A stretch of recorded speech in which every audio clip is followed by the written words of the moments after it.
Mani Ratnam and Suhasini పెళ్లి ఎలా జరిగింది అనేది మనం ఇప్పుడు చూద్దాం. మణిరత్నం గారు అప్పటికి అప్కమింగ్ డైరెక్టర్గా ఉన్నారు. అండ్ సుహాసిని ఒక ఎస్టాబ్లిష్డ్ టాప్ హీరోయిన్. మణిరత్నం గారివి 1-2 మూవీస్ అయితే రిలీజ్ అయ్యాయి.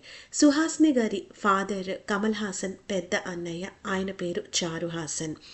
ఆయన మణిరత్నం గారి అన్నయ్య దగ్గరికి ఏదో పని ఉండి వెళ్ళారు. ఆ పని గురించి మాట్లాడుతూ ఉంటే మణిరత్నం గారి అన్నయ్య గోపాల్ సడన్గా ఒక ప్రపోజల్ తీసుకొచ్చారు. అది ఏంటంటే, మీ అమ్మాయిని మా తమ్ముడికి ఇస్తే ఎలా ఉంటుందండి అని. మణిరత్నం ప్రపోజల్ సుహాసిని ఫాదర్కి బాగా నచ్చింది. సుహాసిని అప్పటికి top heroine. Telugu, Tamil, Kannada and మలయాళంలో కూడా యాక్ట్ చేస్తున్నారు. వెంటనే సుహాసినికి చెప్పలేదు. అనుకోకుండా సుహాసిని ఫాదర్కి ఒంట్లో బాగాలేకుండా అయింది అండ్ హాస్పిటల్లో అడ్మిట్ అయ్యారు. అప్పుడు ఆయన ఈ ప్రస్తావన తీసుకొచ్చారు కూతురు దగ్గరికి.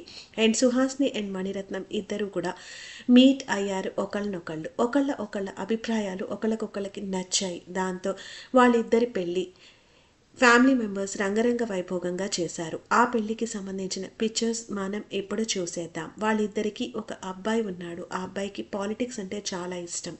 ఆ అబ్బాయి ఇప్పుడు లండన్లో చదువుకుంటున్నాడు.